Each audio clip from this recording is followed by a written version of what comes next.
Hi, this is Nathan Tintle. In this learning goal video, we will discuss how to do simulation-based inference when you have a paired design. We will use the rounding first base data set to talk about this learning goal. In the rounding first base data set, 22 runners ran with both a narrow angle and a wide angle. Now the key with paired data is to find the difference in the running times within each pair. So for subject number 1, we take their narrow angle time, 5.5 seconds, and we subtract from that the wide angle time of 5.55 seconds, finding the difference in times for that person, negative 0.05 seconds. This is the essence of the paired design, and reducing that variability, we're going to subtract the two numbers within the pair to find the difference, and that really then becomes the number that we're going to look at. So you see in the dot plot at the bottom, we have 22 different differences, and we can find the average of those differences.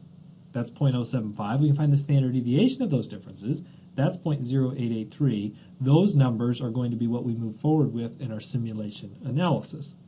So the second S of the 3S strategy to simulate, the null hypothesis is that there's no difference in the average running time between the narrow angle and the wide angle.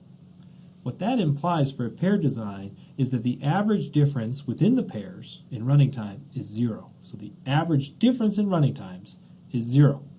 In order to conduct the simulation, we can ask ourselves, where was the randomization?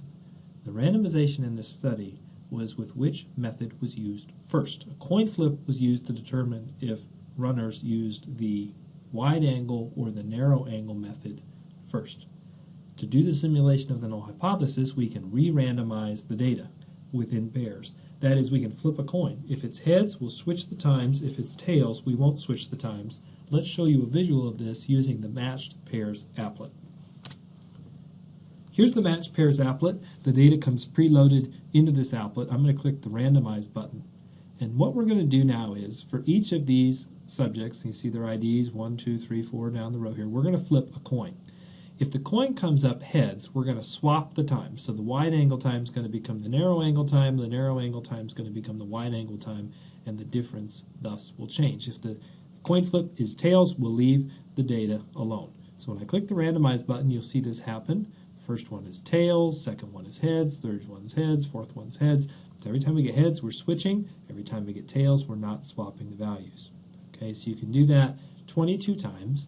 And what you get is you get a new set of simulated differences, and you can average those together to get an average simulated difference. So why does the coin flipping make sense as a simulation model for the null hypothesis? The null hypothesis says there's no difference in the average running time. Another way of saying it is there's no association between the method you use, narrow or wide angle, and your running time. If that's the case, then which running time goes with which method is really like a coin flip. It doesn't really matter. There's no association. So the coin flip is going to help us say there's no difference in the average running time. Narrow angle, wide angle has no impact on people's running time. The differences we're seeing are just up to random chance. The coin flip helps us model that. Once we've done our simulation, we've obtained many values of the average difference. We can then do a two-sided test. We can ask ourselves, how often does the observed statistic, in this case 0.075 or more, as well as negative 0.075 or less, happen just by chance? Turns out that rarely happens when you simulate, so the p-value is approximately 0. This means we have very strong evidence that the average difference in running times is different than 0. In other words, that there is a significant difference in running times between the two methods. A word of caution. Keep in mind that your simulation model should follow the study design. We used a coin flip within a pair to determine the order because we had a paired design.